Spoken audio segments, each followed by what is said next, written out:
Hello everyone, welcome back to the channel.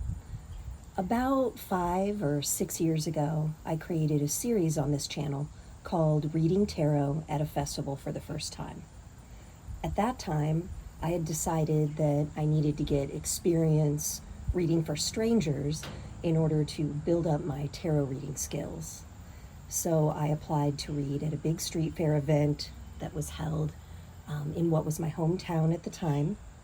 And I documented the whole process, starting with, the decision to do this, to applying, filling out the application, things to keep in mind there, all the way through the preparation process.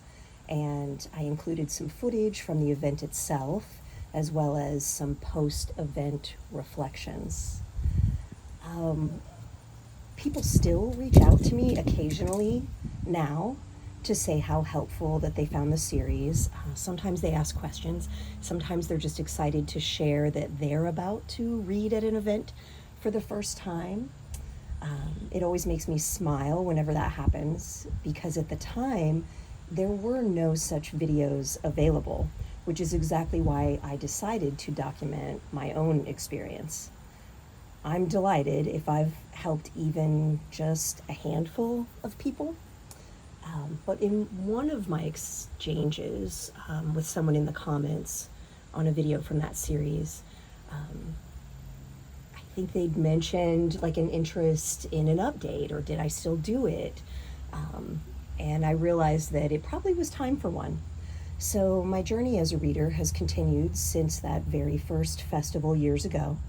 In fact, this year, I've read at more events than ever before. I now read at a variety of events, so not just like the street fair one-day style festival. And each kind of event brings its own unique set of quirks and perks as well. I've averaged an event about every month or two all year long this year, with really no end in sight. And just when I think, I'm probably done for the year, a new opportunity presents itself. So I'm really excited about that, because it wasn't even in the plan this year. It just kind of evolved. I don't know, you get a little word of mouth and one opportunity leads to the next.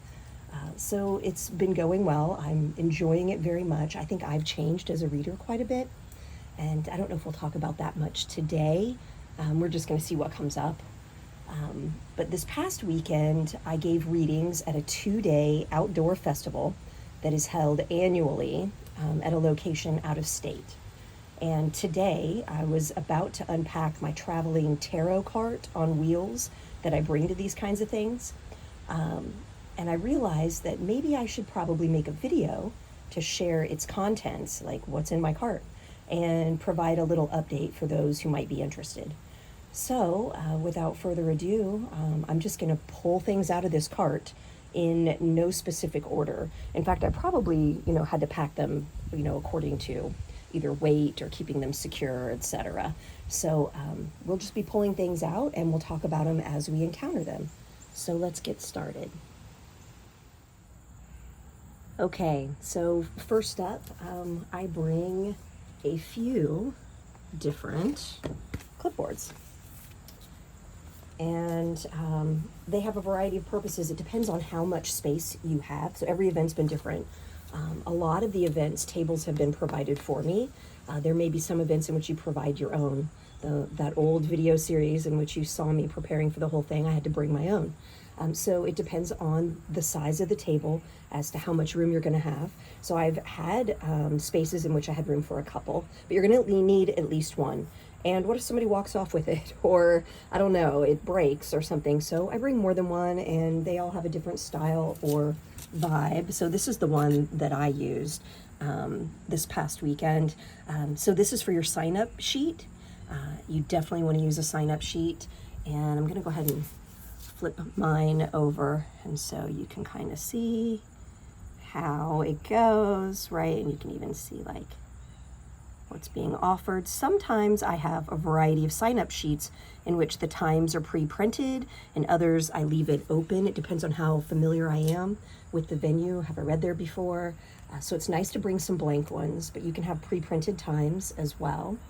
I learned the hard way this year to have do not sign up below this line, because they will just keep making up times for themselves and sign-ups, even though the event ends at, whatever, 5 or 6, whatever the time is. And you'll see that the last, space is designated for the closing time, and they'll just keep trucking. So to kind of prevent that level of chaos, you can do that. If you want to offer people a section on your sign-up sheet, I've been thinking about doing this for cancellations, like a wait list. Maybe people that sign up earlier in the day have decided not to stay all day and they don't show up for their later appointments. You can have a wait list. But to be honest, I haven't needed one of those at any event. You think you're going to, and I just haven't. That hasn't been my experience at any of them this year, so I haven't taken the plunge to put that as a section on my sign-in sheet. So what else might you use a clipboard for? Well, let's see. I have handouts. So at the very first event that I did this year, and it really is what kicked everything off, I was donating my services. I was not charging. I was asked if I would be one of the practitioners at a free community wellness event. And this particular organization, this nonprofit, holds about 3 or 4 of those a year. And it was a delightful experience. I thought I hadn't read in public for strangers in a long time. I could sure use the practice, and I'd like to give back to the community. And I had a great time. And I also got to connect with some amazing other practitioners and learn about, things that they do, some of whom I still see around or communicate with ever since, and that's been nice as well.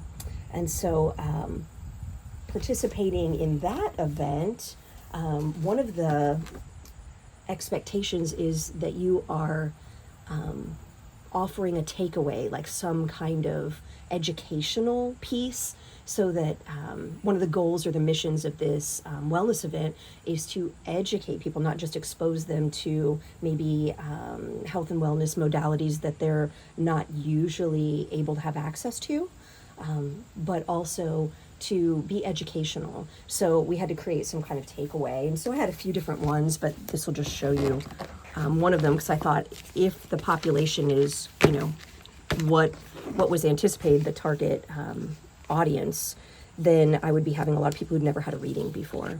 So one of the takeaways that I offered was just questions to ask in a reading, And so people that were waiting for their turn to get their reading, also, they could kind of reflect on how to phrase it and the kinds of things that people ask. So I still have several of these printed up to give away if it's ever appropriate to do so again. So that was one example. I also, if you look on the other side, I have another educational piece, which is how to find your tarot birth card. And so that just explains using your birth date, which major arcana card best represents you according to the numerology. And that's a little educational piece that people could go home with, and it's kind of fun. So I've noticed that many of the events, even the paid events, ask for participants to do a little bit of giving back. And one way that they do that is to ask for you to contribute something to a raffle.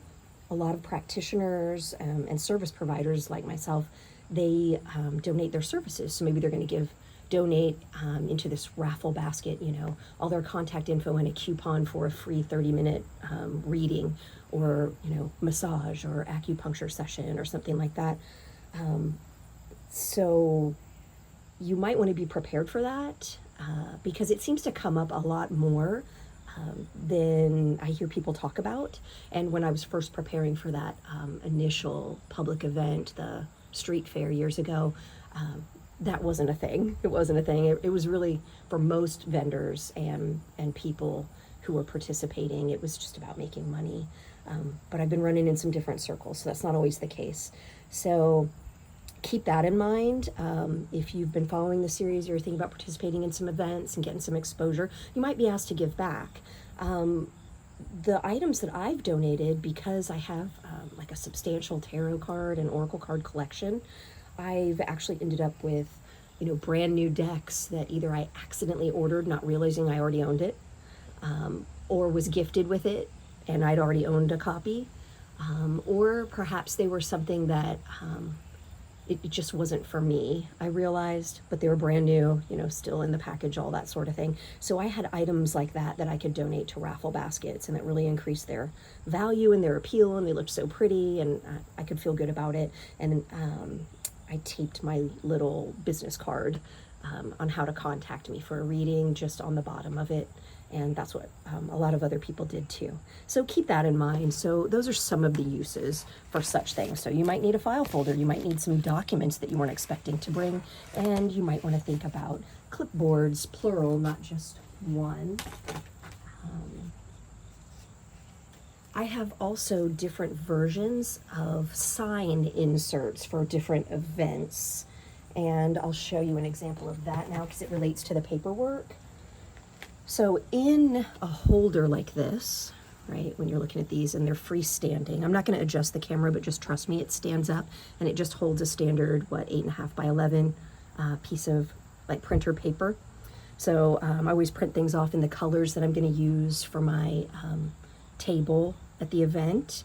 And you can put things on both sides if it's going to get visibility on both sides. I usually have to have a sign of some kind to advertise my services. So you might want to think about making an attractive insert that is pretty large print, that has like the kinds of readings you provide and the cost, because you don't want people to keep approaching you and asking you how much and interrupting your readings and things like that. You want it to be a quick glance. They know if it's in their budget, they know what you do. So I'll show you an example of that now. So for these events, you may have noticed that I've changed the channel name once or twice over the last few years, and I still don't know if I'm going to stick with what I currently have. When I first started out, I used like a witchy, magical sounding like pseudonym, right? Like a clearly fake name that was fun, that captured just a lot of things that I like. And since then, like when I do events, I've been careful most of the time to not use my last name, but I have tended to be less dramatic and more real with the presentation of just me as a persona. And so I just use my first and middle name, or some abbreviation of that. So you'll see that on my materials now. So this is what my sign looked like for the last event, and I just made it a couple days before, thought about it for a while. I knew I was going to go with a certain color scheme, and we'll talk about that in a second. So it's really obvious, it's big, it's easy to read if they get anywhere near the tent. So it's readings by Mary Beth, tarot and oracle cards, because that's mostly what I use. I also included charm casting because that's something that I kind of add for fun, and I started doing that when did I start doing that? The spring, I think, was the first time I started offering that to the public. So I don't do it solo, all by itself. It stands on its own. I just don't feel that I'm that deep into it yet. So I kind of treat it as like an extra, or a little, cherry on the top of the sundae of the experience, when you get to the end of the reading. And then it just tells you what kinds of readings we offer. So this is what I offered at this last event. Not a single person chose a goddess reading. Fine with me. I've been offering animal and pet readings. At that particular site, I had done it for the first time in May, and I actually had people returning specifically to look for me for that, which I was delighted. They are very fun and very satisfying, and they've been going really well. Maybe I'll make a video about that sometime if you would be interested in learning about just, my approach or what it entails. It's definitely constantly evolving, but I'm happy to share. Just leave a comment and let me know if you're interested. So anyway, very, very simple. And this thing withstood some average wind, but when the wind was substantial, it did blow over annoyingly. So I do have another kind of sign that I use. It was good for, I've done it at outdoor and indoor events. So it is actually having something printed, and I just did this from a shop on Etsy. I just sent them the design and asked them to print it in a particular size and color scheme. And it's just printed on, one section of a table runner, right? So at least anyone walking by, they can kind of see what you offer. And I have cards and other things on top so the tablecloth doesn't blow away. I have used weights in the past. I think that was in the original series I shared that I brought weights. I find that my boxes of decks usually is enough, that I don't need additional weight anymore. So as long as your tablecloth is weighed down, something printed on fabric could work really well for you, and you don't have to worry about a tabletop sign that keeps tipping over and taking up some of your precious table space. So that's something to think about as well. So now that we're talking about linens, let's see. I have a variety, and I usually bring myself some choices. Looks like we've got a little whopper jaw out here. I usually bring some choices. So this last time, I knew I was going with a particular color scheme, and it was, the very end of the summer. I wasn't ready to fully embrace fall yet, even though it is my favorite season. So I was hanging on to all those colors that have served me so well in the warmer months. And so I used this, and I love it. I just got it off of Amazon. It was really cheap. I was worried it was going to be terrible quality. And I guess by certain standards, it might be. But for our purposes here, it was fantastic because it doesn't get all wrinkly. I don't need to worry about bringing a like an iron or having an iron available to me, or even just taking the time to do that.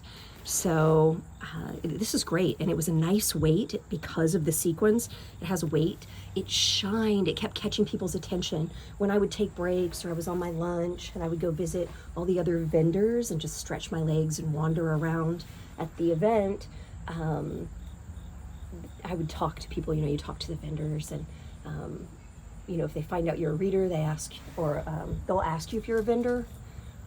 And so then you tell them you're a reader and you're over in the reader's tent or the reader's section or whatever, and you kind of point, and they'll be like, oh, which one are you? And they'll go, oh, I've been seeing all that purple, because if it had the sequins on it, it was just sparkling and shining from across the grounds. Just you could see it from almost any direction if you had a clear line of sight to the tent. So it really was eye-catching, and I think it might have drawn people to the tent to check out what was going on over there. So I strongly recommend considering being a little sparkly. There was only one other sparkly reader there that I saw. Oh, I guess maybe two. So there was one reader, and he had gold. He traveled really far, like from New Jersey, and he had some beautiful signs and a great setup, and he had gold sequins. And then there was a medium who had her own tent, and she had just a little small, almost like handkerchief size section of her table space that had a beautiful aqua blue. And yeah, they were very eye-catching at an outdoor event. So think about that. I think it was a good choice, so I may get some other colors and do more of that. Basic black is always awesome. So I just tried to press things before I went. I did not use this last time. If you want to have extra weight so your tablecloths aren't blowing, or if you are worried that yours is a little see-through, like my sequins were a little see-through, so I had a plain black underneath them just to keep it more solid, but I didn't actually use this showing like on the outside. And I guess we'll just stick with the subject of cloths. This is another one I used this year. I started using it in the winter months.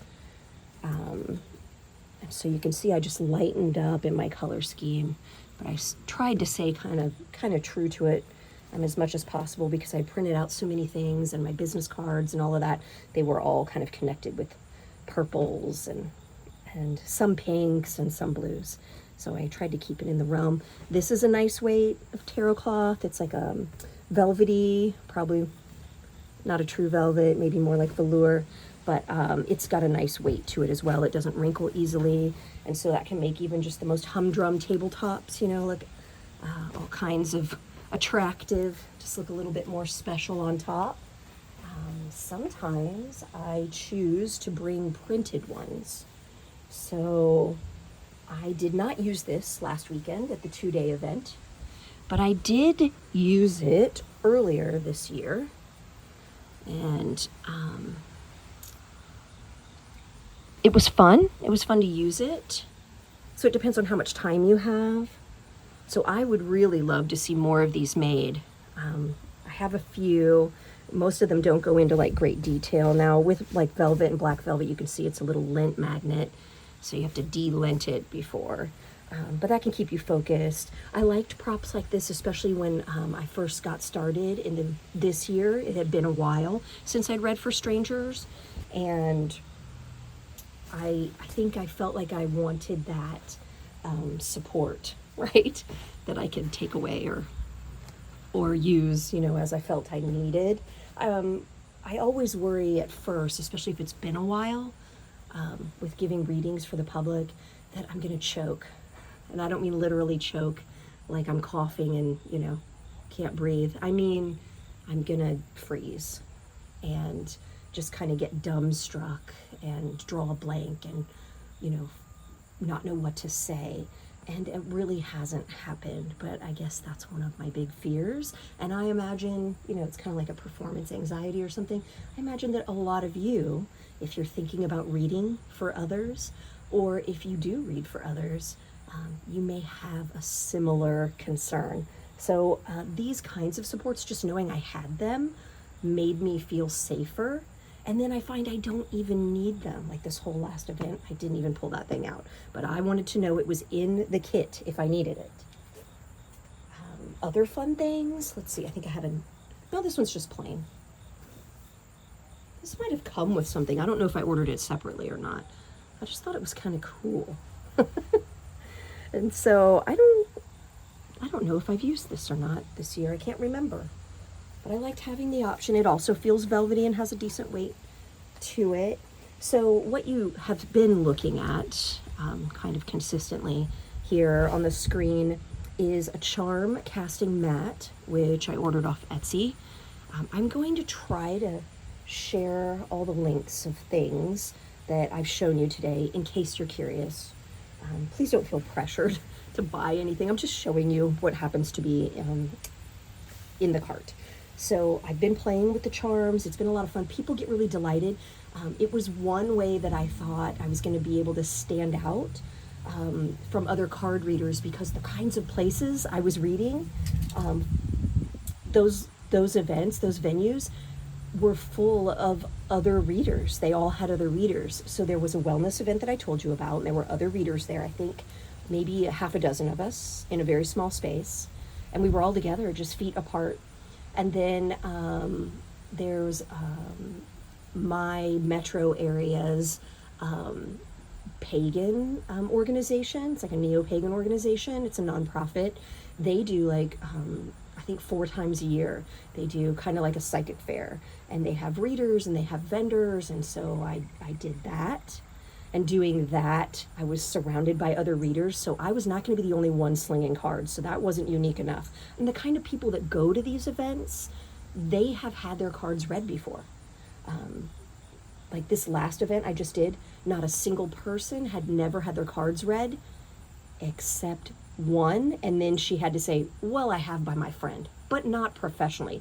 Well, all that meant was she hadn't paid for it. She never had to pay for it, but she had. Everyone I read for that whole weekend, both days, had the experience. So then you think, how am I going to be memorable? How am I going to stand out? How is this going to feel special? You don't want them to be bored. You want them to, keep some of that sense of mystery or magic or novelty or whimsy or whatever it is you're going for. And so the charms is what I've been doing this year to kind of add to that. So I have a variety. These I got for the event, like the next two. We'll start with this one. I got this one for the February wellness event because it was the week of Valentine's Day. So I thought that would be fun for relationship readings. And I would still do the cards beforehand, and then I would toss some charms there to just get a little more insight, right? A few more messages. And then it occurred to me that a self-love message might be in order. And it has been wonderful. In fact, I get out the self-love mat consistently through all the other venues that I've read this year, I find. So I like to have them both there in case. I thought these were just really going to be my Valentine's Day kind of themed things, but I bring them with me everywhere because you just never know. So they have been fun. And then of course you saw this one, and it even has like a yes no section, which you can also use pendulum with if you like. So you can use it that way, not just like you can use this whole thing as a pendulum board, not just charms. Now some of them, you're going to want to throw things onto, but like yes or no, you don't have to just rely on that. You can actually use that. You can have a special charm that denotes some particular question at hand, and if it's a yes or no question, then you can throw it out to see what it's closer to, and then you'll have to decide on what your meaning is. If it's not really close to either, like what that would mean. Let's see, I have some more if you just want to see them now that we're on the topic, I guess. If you're wondering what this weird surface is, I decided to take advantage of some natural light outside. All right, so we've got some others. Let's see. So this is like a nice charm mat. It's just kind of got all the categories there: work, career, spiritual, family, etc. This is another one that I got with my Valentine's theme. So there was one for self-love, there was one for if you're already in a relationship, and then there was one for people who are asking about, getting into a relationship. Maybe they're not in one now. And then what else do we have? So we have more like some communication with spirit would be a theme of this one. This one has a little bit of that vibe because it's got like an ancestor message section, and it might be kind of a bigger overview with spirit in mind, but it's also just got some general messages. And I think this was the newest one that I'd purchased this year. It's the most recent. And so it has a little witchy theme, just kind of fun. I think that's all of my mats that I've purchased. I ended up actually making some for myself, and I'll share those as we get to the bottom of our cart. So I know this stuff is so random, but I'm just, as I encounter it, that's how I'm sharing it with you. So just stay with me. All right, so how's that for fun? It's ridiculous. It was really the mood I had for this particular site and event. That's pretty much where I was at. So I actually brought a little just journal because I didn't get it out, but I wanted to have it in case I was motivated to do so. I did more processing and reflecting after I got home. I did a lot of thinking on the drive home, gave me a lot of time to do that, and then I shared with people that I talked to that are close to me when they asked how it went. And I really felt like at this point, because I've been reading since the start of the year at all these different events, by the time I hit this one and completed this one this past weekend, I could finally identify that I have developed a unique style that I would say is my own. I don't mean unique that no one's ever done any of it. I just mean that I could recognize it. I could see it in myself. Something shifted, something changed.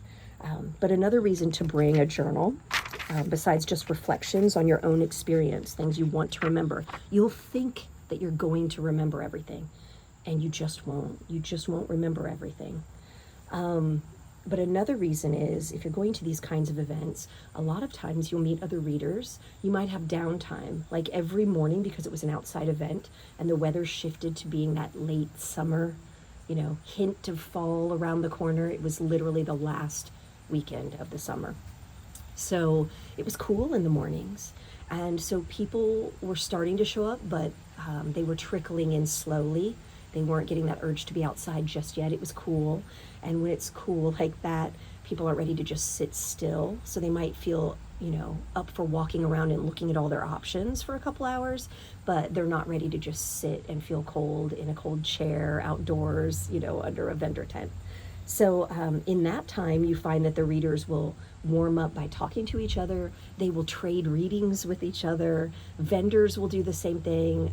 I've had vendors say, hey, anything off of my pendant rack, I'll trade you for a reading. I'm intrigued. I never had a charm reading or whatever. And so you end up trading services. You may get readings, not just give them.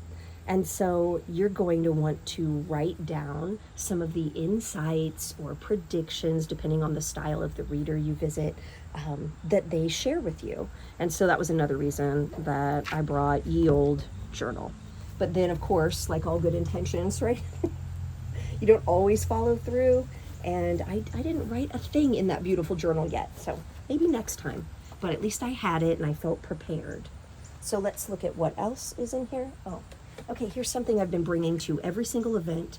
I tried to use it at the first one, and I still kept forgetting to pay attention to it because it doesn't make enough noise.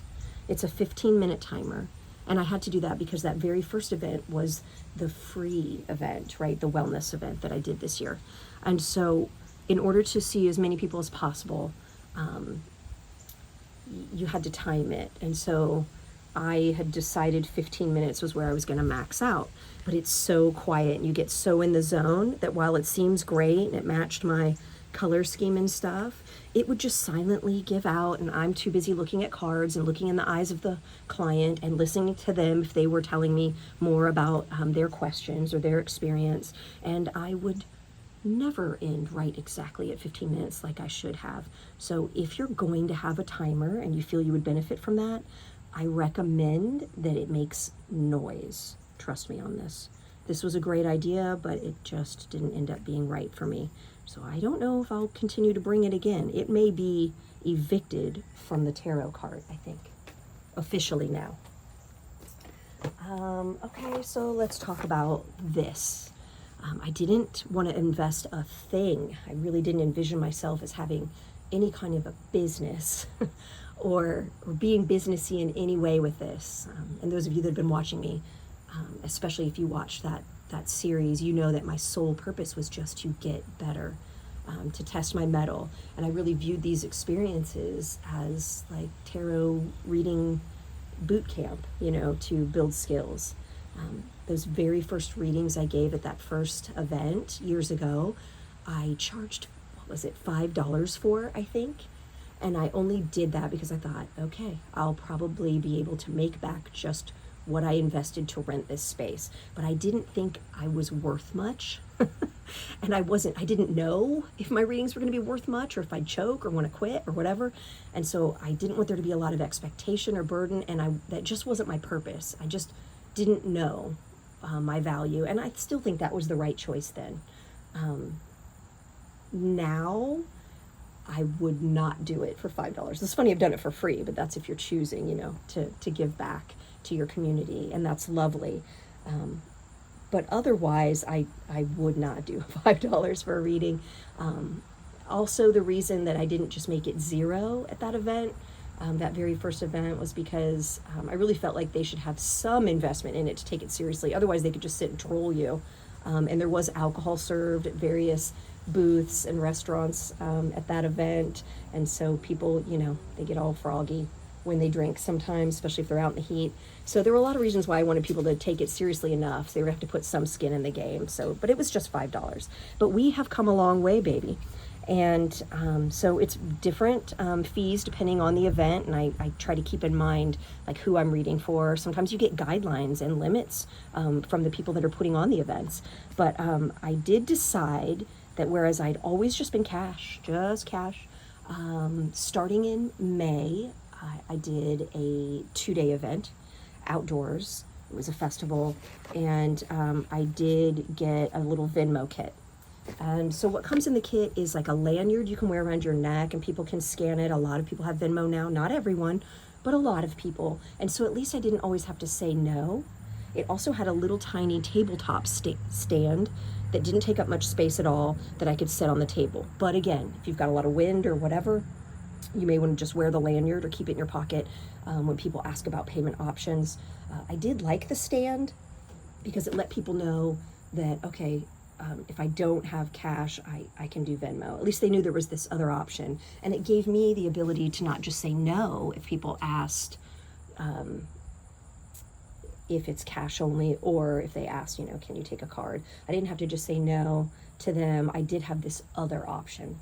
There were still a few people that they couldn't do either for some reason. Venmo they didn't have or didn't work with or weren't comfortable setting up. and they didn't have cash. And so I had to turn a few people away, but I would say only like 2 per day or something. So it was very helpful. It definitely increased sales and opportunities to make sales. So let's see, what else do we have here? Oh, okay, I guess we're back in cloth land because something slipped down. Oh yeah, this was great. Okay, so I used this at some of the earlier events this year, and I think I still used it at the spring one, but this was great for if you have timed, very short readings, which I have, my next event coming up is a wedding, a fall wedding, and I'm so excited about. And so this would be great for something like that. Now this doesn't go with their color scheme or theme at all, so I can't use this particular cloth. But something like this would be great for an event like that. Any event where you know you're going to have to read for a lot of people and they're going to have to get short readings. You know, at the wedding I was told there was approximately 100 guests. And so even though I'm there for like 4 hours, you know, think about, even if you're just giving 10 or 15-minute readings, can every person get a reading? Right? So you do the math on that. You've got to keep them short to reach as many people as possible. Now, not everyone's going to want a reading, but I bet a lot of people will. A lot of people. So there are a lot of times you'll find yourself limited by time. And when you are, the classic 3-card reading is great. You can put it on your little sign and have all the different kinds, but this worked so beautifully because you basically have a crystal out. That's what I did. So I had a crystal, and the person would sit down and I would say, what kind of a reading would you like? And they can basically see. So if they set the crystal next to the past, present, future, then they know that these cards and these placements will represent a message from about the past, the present, and the future. If they move their crystal, you know, I don't know, down here to the option 1, option 2, and advice, well, that would be perfect for them, and you can guide them. So that would be perfect for them if they're trying to make a choice. They're at a crossroads. So you get a little insight about, you know, choice or plan A and choice or plan B, and then a little advice to hit the road with. So this was a lot of fun. They also got to be a little interactive. I used to have people touching my cards. I would have them knock on the cards. I had this whole process. I think it was COVID, maybe, that changed everyone's attitude about touching anything of anyone. So now I don't have people interact with the materials much anymore. They are consenting and throwing their energy in when they pay you, when they write down their name on your sign-in sheet, when they sit down. And if you do want an interactive piece, something very simple was having the crystals, and they could set the crystals in the right spot for like the 3-card reading. That was a great way for them for you to get some buy-in from them, right? And for them to express choice. But I did not use this at my most recent event. And the way that I got a lot of individualized options for choice for everyone that sat down in my space was I allowed them to choose their tarot deck. So I had 3 for them to choose from sitting out on the table when they would sit down, and I would encourage them to look at the imagery and make the choice. Few people felt they needed to actually see some cards to make the choice. Sometimes people wrestle with it a little too hard. They think it's like too, like they're struggling, and I would have to give them a reminder, like, they're all beautiful, and I chose them all these decks because they give great readings. They're fun to read. You can't make a wrong choice, but just whichever one looks a little more appealing to you, why don't we go with that one? So usually you may have to let people off the hook if they're afraid to commit. They don't want to pull the trigger on the choice. You might have to encourage them a little, but them having that choice, I think it just sets up a kind of energy and a vibe around the reading that's really nice. I've noticed that. That was something I learned, so I'm going to continue to do that, I think, in the future. All right, so what are we going to talk about now? I guess that's a great lead-in to decks that I happened to bring at this last event. So let's do the tarot decks first that I brought. And we'll just talk about those. Let's see, 1, 2, 3. I feel like I had another one. Pretty sure I did. Okay. Yeah, okay, so I brought 5 tarot decks. It's a 2-day event. I knew I wanted people to have choice. I'll talk to you about this one. This one has been in my cart all year long, and it was exactly about that kind of psychology that I was talking to you about, where I needed a safety net in case I felt like I was choking. It made me feel safe to bring this with me. So this is Emily Munez's Simplicity Tarot. I don't know if you're familiar with it or not. She's lovely. She's a talented reader. She's very active on YouTube, at least she was. I don't know that I've checked in with her videos in a while. It's a beautiful, beautiful deck. She has a strong love for roses, so that's kind of her thing, and you'll see it everywhere. So Simplicity Tarot, it's nice. She was really trying to make it accessible for people, I think, who are learning or who are overwhelmed by the busy, kind of layered symbolism that you get, you know, in ye old original Rider-Waite imagery. So she simplified, so you can see it's a lot more minimalist. Like there's the 5 of Cups, and she even includes pessimism and depression here for 5 of Cups, right? So that's like not the end all and be all, but she gives you this little prompt, this little, if you were to be like choking while giving a reading, like, oh my gosh, I have no idea what to say here. Well, that'll get you started. You can start riffing on that. It's going to bring you back. And so I just felt better having it with me. And then I still was putting it out as a choice, occasionally, sometimes, for people to choose from. And they rarely chose it. Sometimes they would. If they saw the gold or they saw the backs, they'd want to choose it. But if they just saw it in the box, they 99% of the time weren't choosing it. And I kind of just thought of it as, if I'm going to need this help, if I'm in danger of choking, or it's going to be a tough reading or a weird combo of cards and I'm struggling with meaning, then this deck will get chosen. Before that, when I very, very first started my first few readings this year, I would just start reading with it because it made me feel safe.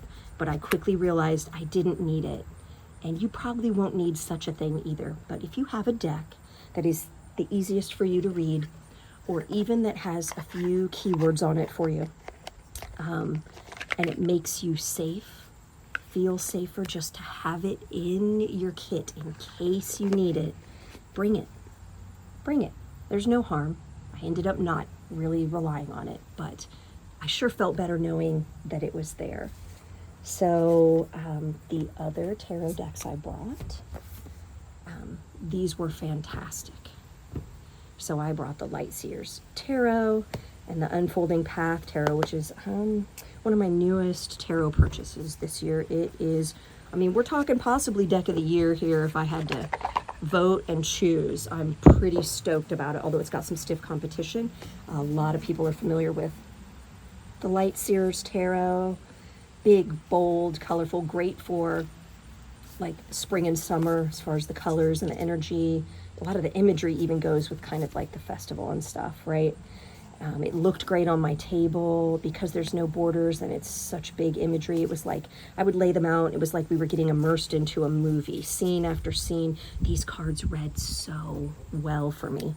So they were great. They got picked the most by people who got a choice. They were picked the most. I think that bold, you know, turquoise color is just so eye-catching. It's just hard to ignore. It's really beautiful. So that was a great one, but this one was popular too. It got lots of time on the table, and I love, love, love it. So if you're not familiar with the Unfolding Path Tarot, you're going to want to check it out. I haven't really been following a lot of, like, you know, tarot unboxings and things like that. Been in my own little world, fighting my own battles through life the last few years. Maybe that's a whole other video. But yeah, so I'm a little out of touch, but I imagine how could this thing not be just on everyone's lips in the tarot community? So you've probably seen these before. I imagine Instagram is just lit up with these because they would photograph well too. Look at those beautiful colors. Really nice. This is one of the best decks for representation, like diverse representation I've ever seen. It is not tokenism. You know, I could put these even small spreads out, and you know, you could count on diversity showing up in some of the cards, and not having to, you know, just luck out and get the 1 or 2 token images that might be in there. And it's, you know, it's not self-conscious, it's legit, and there's just every shade of skin color. There's, you know, ability and disability, there's different ages, there's different income levels, there's just all this stuff, right? Just different styles of human beings. Yeah, it was fun to read. So if you're wondering what kind of decks should you take to events, this was a great one. People really enjoyed the readings they got with that one, and it was chosen a lot. Sorry, my little table's wobbling because it's just this little patio table. So we'll move that one out of the way. And what else did I bring? So people are different about this, but I knew that I had some friends coming to this event. They were traveling out of state to come, and that they were going to be bringing their children. So I knew there would be kids coming. A lot of readers won't read for children, or they just don't have a deck. They didn't bring a deck with them that might be appropriate. Maybe their deck is going to have, I don't know, some harsher imagery or, you know, nudity, and they don't feel comfortable with that or whatever. So recently, I think this year, I acquired this deck, Tarot for Kids, and it was written by Teresa Reed and illustrated by Kaylee Whitman. And it's been a great purchase. I got it specifically to read for children because I will do kids readings, some of the best readings I've ever had, including that very first event I did. Were children's readings. I want parent consent. It's going to depend on the age. I'm going to not answer weird questions, you know, so I have a no policy to the 3 Ds, which are questions about death, disease, or divorce. So, you know, some little kids like, you know, when is my school bully gonna die or something like that. Like, I'm not entertaining that, but these are wonderful cards. They're big, they're sweet illustrations, kind of fairy tale-ish. And if you want to see more about them, then check out the video that I did where I did like a walkthrough and I talked about it. And so I brought it with me because I knew that there were going to be some kiddos there, and I thought if my friends' kiddos couldn't get a reading and they decided that they wanted one, that I would have something and I could read for them. So that's why that came, really. And of course it was great to have in case any other kids wanted a reading, but that did not happen. No kiddos approached for readings this time around, but I was prepared, so there it was. Because I offered animal and pet readings, and whenever I do that, so I also did that in the spring and it went really well, I bring animal decks, right? And since we're just doing the tarot right now, the one that I brought this time was the Barrow deck, right? And so that was designed by Claire Weber or Weber. I want to say Weber, but I'm not really sure how she pronounces it. It is delightful. For those of you that like to riffle shuffle and all that stuff, I'm terrible at it and it doesn't go well for me, but this would be a great deck for that. And it's really just, you know, adorable, kind of abstracted, but cute as heck bears in all the usual Rider-Waite positions. So if you're good with Rider-Waite imagery, which is what I always use for my tarot decks, you have no problem reading this. And so that was fun to use for the animal readings. All right, so we've looked at, this is going to be a long video. No idea if people are hanging in there or not. I guess only if you really have a sincere interest in reading at special events are you still hanging in there. But we're going to record it for posterity's sake, just in case. So now that we've done all the tarot decks, I'm going to show you the oracle decks that I brought to go with. So just piggybacking off that last one, I brought this little sweetie that I got off Etsy. Again, I'll share links. Isn't it adorable? So I thought it went with the little bear theme, and I was really thinking if someone asks about a pet or an animal that is not a dog or cat, because of course I have dog and cat decks all over the place, plentiful options for those, and that was no problem. I thought if we ask about anything else, you know, I don't know if they lost their parrot or they want a message, or they just want to know what's going on with, I don't know, their hamster. I thought, well, I'll have this other kind of neutral that's just, at least it's not a dog or cat option. So I thought the bears went together, and I did end up using them a few times. But I also, because the most common animals are dog and cats, I'm not seeing the cat in there. I've got the Divine Dog Wisdom cards. So I thought about bringing the cat Oracle deck, and it looks like I didn't. I'm not seeing it in the kit. So I guess I was thinking the bears, if anything, was not going to work for the dog, so I could get the bear out. And so I've shared a reading on my channel where I think I did a reading for my Border Collie, Minnie, which that looks like a Border Collie to me as well, and that was pretty funny. Yeah, that was when I first got him years ago and tested him out. So it taps into dog vibes pretty well, but they're great messages for humans too. So I really enjoy using those. I do have a kitty cat version, but I did not bring it this time. Okay, so we'll look at the other Oracle decks. Oh, I see my cat. Hold on. There it is. I just didn't have a use for it, so it was on the very bottom of the pile. It never got taken out this weekend. All right, yeah, so Cosmic Cat Wisdom cards. There you go.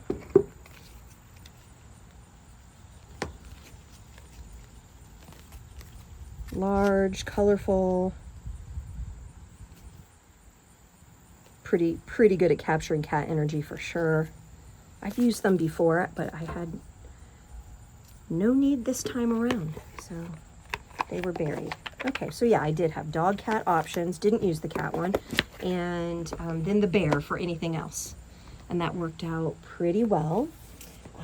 So another thing that I do, it helps me start wrapping things up. So as I'm wrapping up the tarot reading, right, so people choose their tarot deck, they give me a subject or a topic that's on their mind, or we'll do a general, and we'll talk about that. And once I get through that, I just keep pulling more. So whatever I laid out, I always pull 2 to 3 more tarot cards. So the feeling of the querent, right, your client, is, oh, I thought it was over. I thought, you know, that was it. We read all those tarot cards, and then I pull out more. Now they're starting to feel like things are more individualized, and it is, right? Because then I'm following up on whatever was not as clear or needed some more information in their reading. And so I'll say, I'm going to pull some more cards for you because I'm really wondering about this card over here, or this topic, you know, that you mentioned. And it feels individualized because it is. They're also starting to feel like they've really gotten a good value for their money. They feel like you're paying attention to them, that this isn't some cookie cutter, this is what I do and say for everybody, it's exactly the same. And then to carry on with that, and it's also just my reading style, is then I would say, okay, I'd like to zoom out and get maybe a bigger picture message just that you can carry with you for your daily life. Would that be okay? So now they're consenting. Now there's still this choice. They have choice every step of the way. I've just found that's really important for them to feel that when participating in the experience, and I think it matters. And so this is the Oracle card deck that I used this weekend to do that, and I have been using it a lot this year.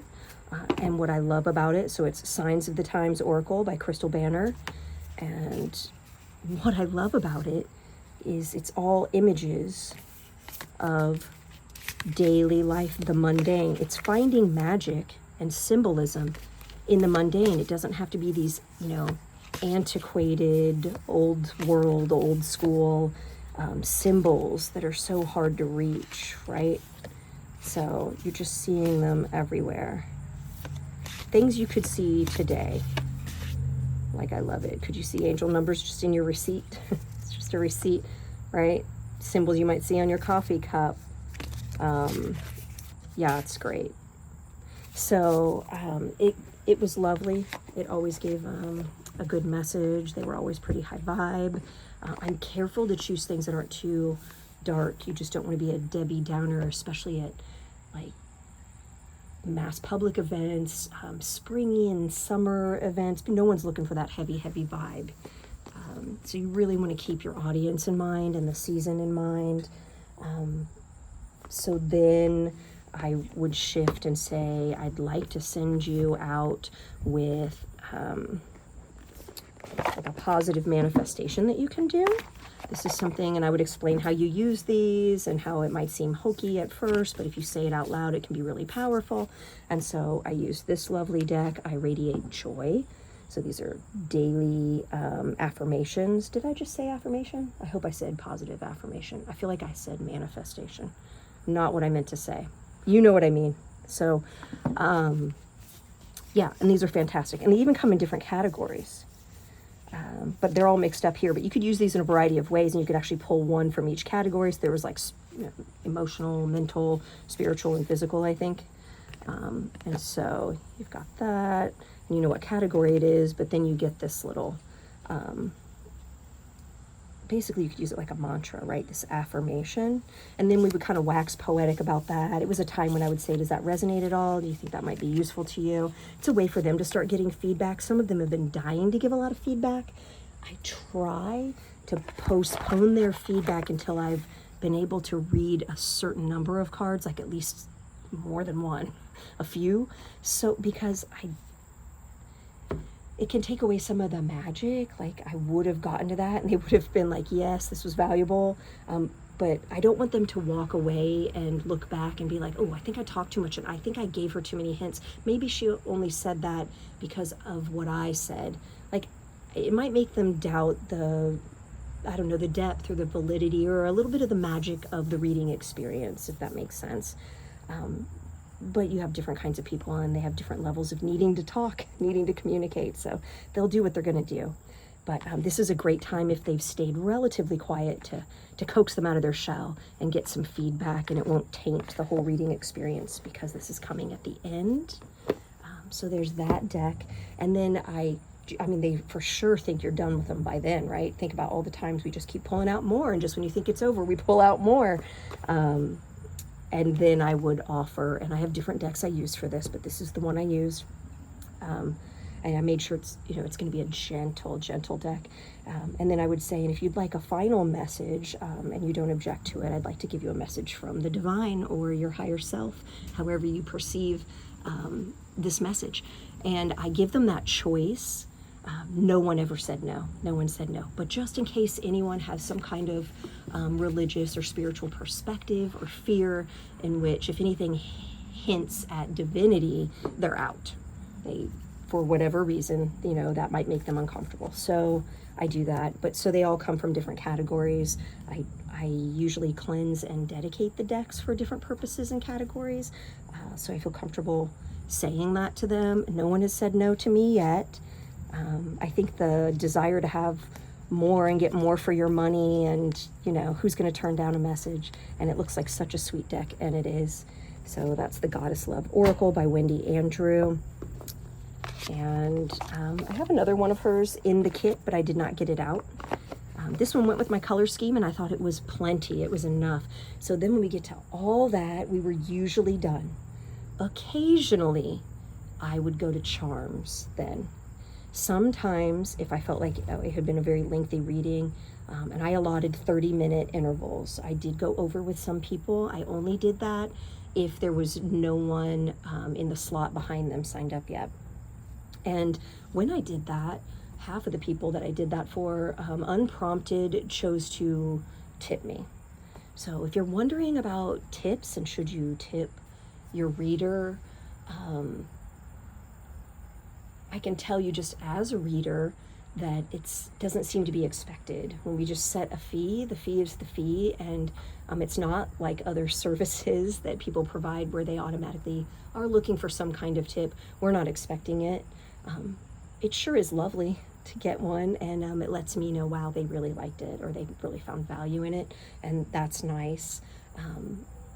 Still, it was looking like most people were not tipping at like a festival setting. They just see the set price and that's what they lay down, and then they have their experience. But for the people that I went over in time, a good number of them then chose to tip, which was a pleasant development, and led me to just get into more trouble shopping at the vendors' booths throughout the weekend. So I guess I'll share decks I did not use this weekend. If you just want to know like how my mind worked and how I came prepared. Almost everything else you've seen here I used, right? Almost, or there was a good chance I would have. So just for the color scheme and the vibes, and because it was a summer event, I brought the Whispers of Aloha deck by Angela Hartfield. This thing is gorgeous. I really like the big sized decks and cards. I know they're not easy to shuffle, but they're so easy to see. And they really make an impact on clients. They're like commenting on the beauty of the image. They stare at it for a long time. They pay attention. Gives them something to focus on. They also photograph really well, which I guess now, because I'm afraid I'll forget, I will share with you that I have found at the last 2 events that I automatically say now at the end of the reading, and it's a way for you to cue people that the reading is over, is I will say, before I clean up our lovely mess we've made here today, I want to offer you a chance to take a picture if you'd like to take a photo, if you have your phone on you and you'd like to have that to look back on. You can do that now before I put all the cards away. Now they know I never had to chase anyone out of the chair, even the people that are kind of long-winded or talkers. They were a little sad, maybe in that kind of needy energy of, not really feeling like they wanted to leave, the sacred space that we'd created for a while. It was the perfect, gentle, natural cue. And every single person took a photo. No one said no. And I imagine then these things are getting shared. They're sharing it at least, with their best friend. Maybe they're even sharing it, on social media, had a great time and had a cool reading. Maybe they're just asking someone else, what do you think of this reading? She said this card means this. So whatever it is, it helps them remember. And these cards photograph so well. They were such beautiful spreads just to photograph and share. And I think that leaves people with a cool experience to remember as well. I think it also turns something that's not tangible into something that's more tangible, the reading experience. It might prevent buyer's remorse as well, because, other people, they have a necklace that they're going to be able to wear for the next 20, 30 years or more, right, when they purchase from a vendor.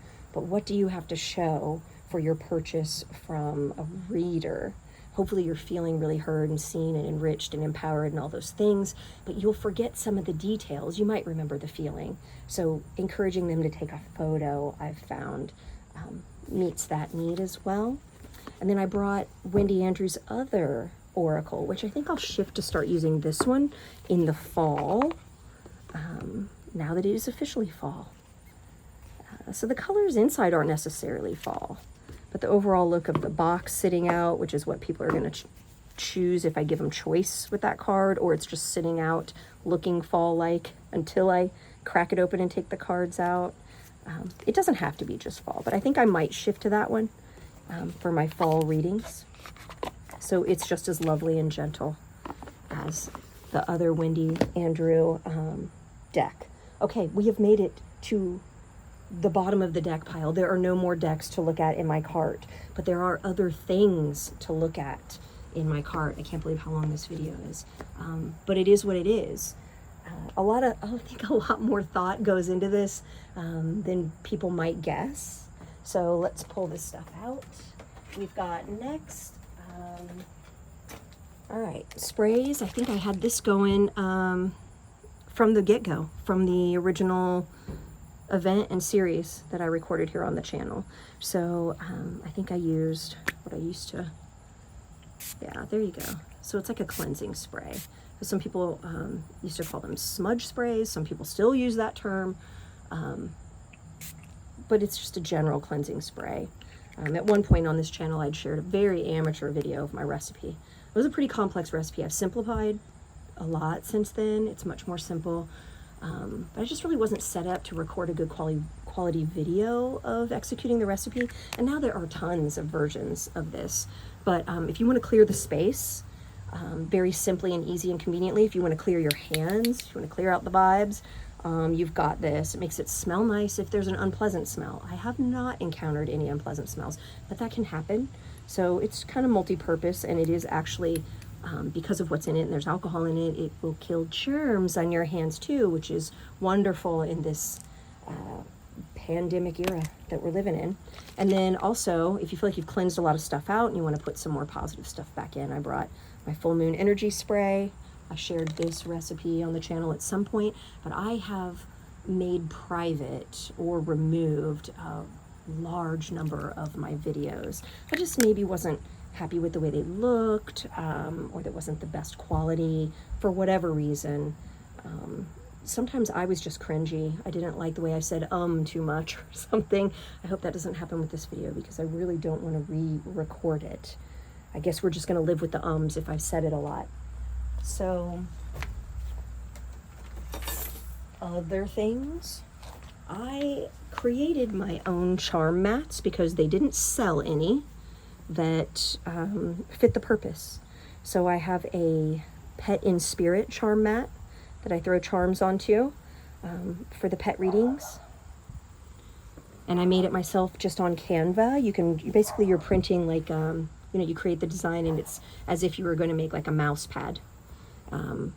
It has a nice weight. It doesn't get wrinkly. It won't blow away easily. So that's what I did.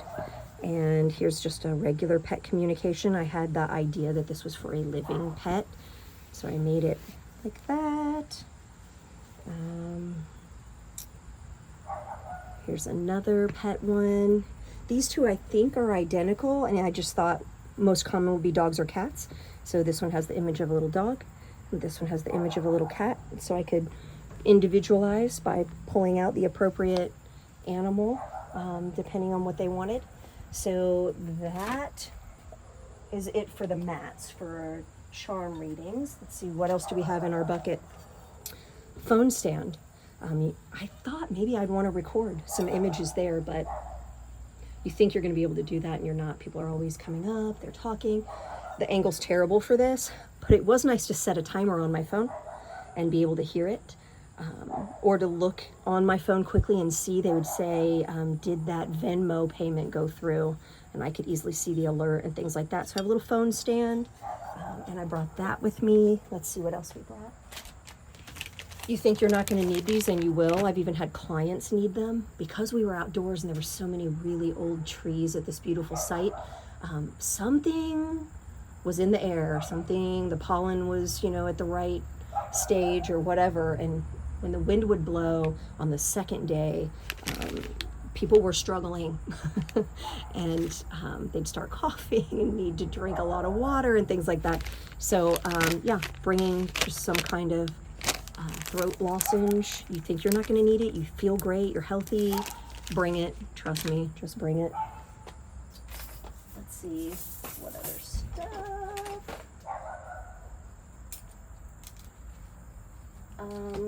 A pen that people can't steal. Well, okay, they can steal it, but they can't accidentally steal it. So most of the time if your pen gets stolen at these events, which annoyingly happens, it's just because it's just automatic and it's just a nondescript pen, and people just, they have it in their little hand and they just walk away. They're not trying to steal it. But if you have a ridiculous pen, something absurd, it's just unforgettable, and it doesn't go unnoticed, and nobody walks away with it. This has been my experience. So I have a variety of silly pens, and I brought the Sparkly Mermaid one this time, and it worked just like it was supposed to. Business cards, yes, people, they always want to stay in touch. They want to be able to follow you. They want to see what you offer. Can they book you for a party? Things like that. So maybe they'll contact you, maybe they won't, but I always have business cards so that I can just say, yes, there they are, or they'll just take them. Annoyingly, something that happened though with Ye Olde business card was there is a particular vendor who is very nice, I think, friendly, and he was at both of the last two events that I did at this site, the one I did in May and the one I did last weekend. And he is wanting to make his living in this world.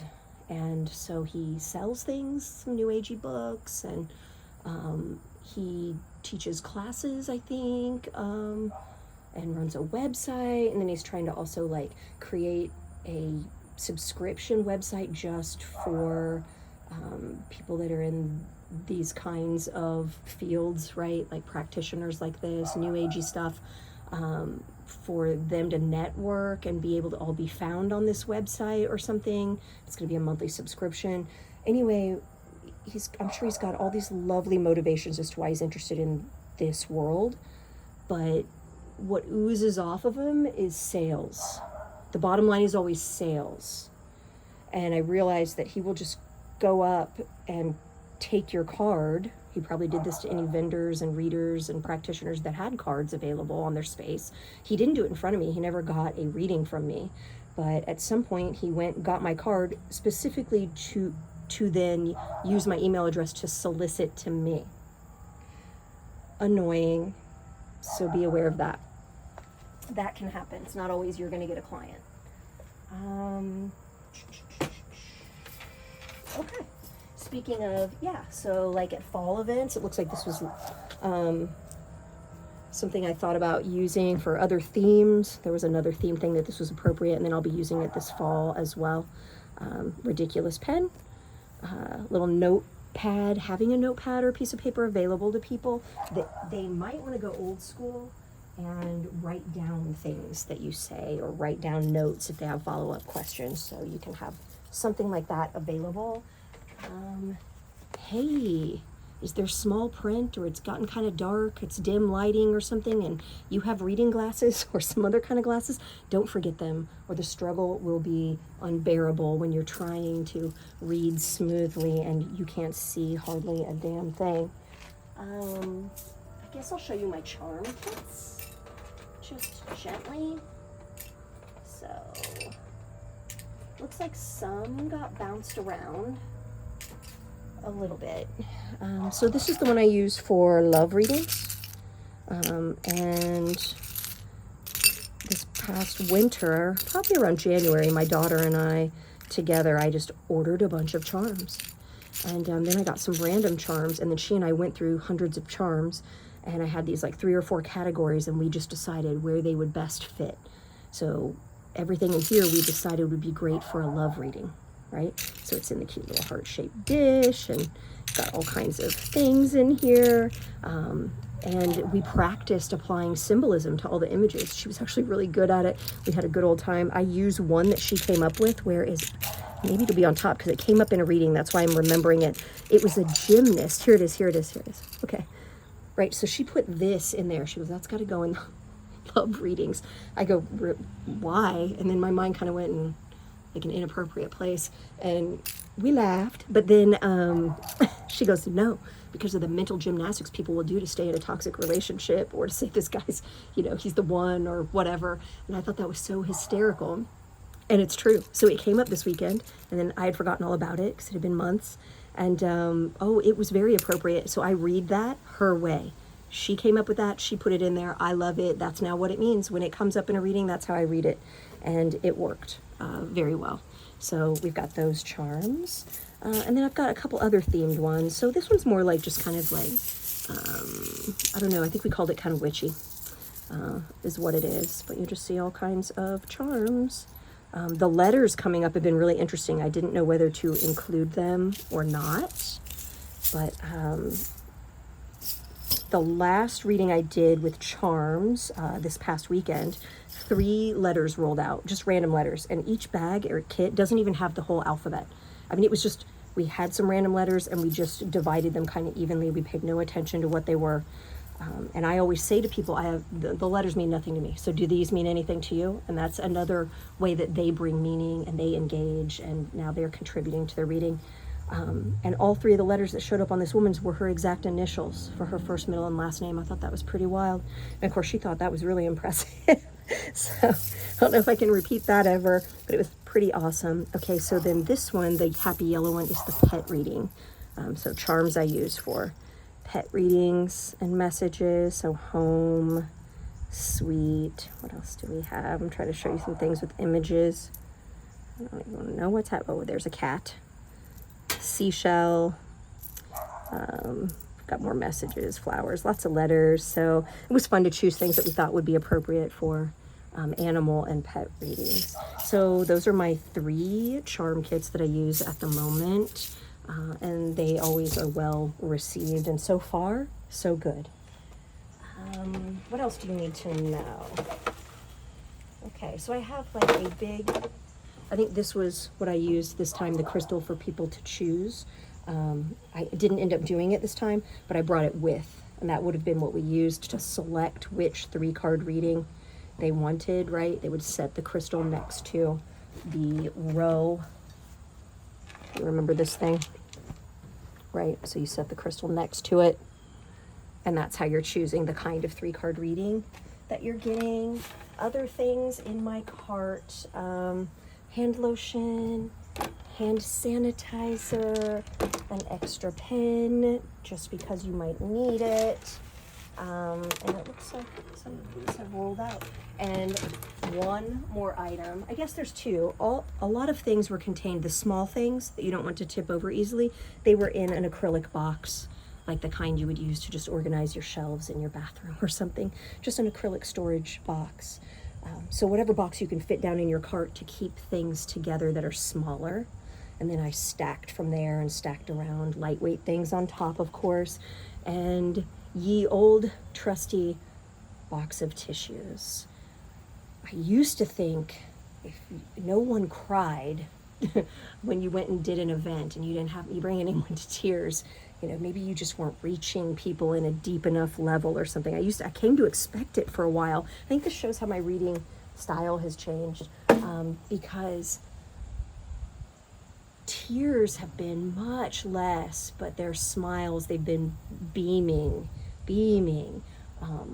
going and getting other people and bringing them back over, okay, here, this is my mom, oh, this is my friend, I see him 2 hours later, and they brought them for a reading, at the same event or in the same weekend. So I know it's not that they weren't pleased, they're very pleased, but I used to come to expect tears. I think I was a more serious reader, I had a more serious style. I will get serious if the topic at hand, requires it, of course, but there's something more lighthearted, at least about the readings that I've been giving this year. And the tears are few and far between, but they will come. They will come, and you never know when, and so you want to be prepared. So yeah, tissues. And my friends, we have reached the end of the What's in My Traveling Tarot box. And I think I'll leave with this image, because at the original series, you might remember that Jenna Matlin had a book. It was Have Tarot, Will Travel. That thing was my guide. It was my only guide. It's why I made the video, because I thought, we need more. Like, I don't really know what I'm doing. I have all these questions. I wish I could see people doing this. How do you prepare? What do I need to know? She was my only guide, and she prepared me well, and everything went great. And I shared that on the channel. And I think this year, she came out with a new book. And so now it's been years later, and I thought it's perfect. I'm kind of getting back into doing the public readings more frequently, and she's got an updated book, and I haven't even finished it. I don't know, wherever I am wherever I am. Looks like I'm here. But it's been a delight, as she's a delight. So if you're not familiar with Jenna Matlin, check her out. She has a YouTube channel, she has websites, she's written a couple books. She's probably written more than a couple, but I've read a couple, I guess. This is my second one. So if you enjoyed it, if you followed my lead, if you used her first book as a guide, and you're looking for more, pick this up, because it's every bit as good. And it has her more wizened, more learned experience now that it's been a few years since the first book, which worked really great for me, because now I'm not a brand noob, and I have more experience, and I can relate to it. And I might do a review, so I'll save any more details for another video. This has been a very long one, but it will reach the people it's supposed to reach in whatever time it's supposed to reach them. So present you, future you, whatever it is, I hope that this was helpful. And if you want to see my amateur neurotic attempt at reading tarot at festivals for the very first time, you can seek out that series. It is still on my channel and is probably on a playlist, I think. All right, take care. Always a pleasure. If you're not already subscribed, please subscribe. And I'd love to hear comments about your experiences as a reader reading at public events. Bye.